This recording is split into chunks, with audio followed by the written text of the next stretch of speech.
Hello guys, আসসালামু আলাইকুম। তো আজকে আবার নতুন একটা ভিডিও নিয়ে চলে আসলাম। তো ভিডিওতে আজকে আমি একটি গল্প শেয়ার করব আপনাদের।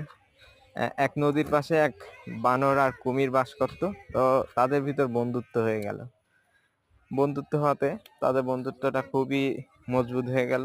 তো একদিন কুমিরটা হচ্ছে বানরটাকে বলতেছে, বন্ধু তুমি তো সবসময় নদীর এক পাশে থাকো, চলো তোমার আজকে নদীর আর এক পাশে ঘোরাইতে নিয়ে যায়। তাই বলে হচ্ছে বানরটাকে কুমিরের পিঠে উঠালো। ওঠানোর পর চলতে শুরু করলো। এরপর হচ্ছে মাঝ নদীতে যাওয়ার পর কুমিরটা বলতেছে, বন্ধু আমার বউ তোমার হৃদয়টা দেখতে চাইছে।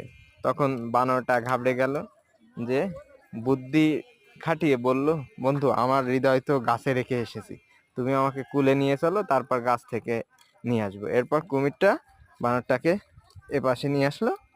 তো বানরটা প্রাণে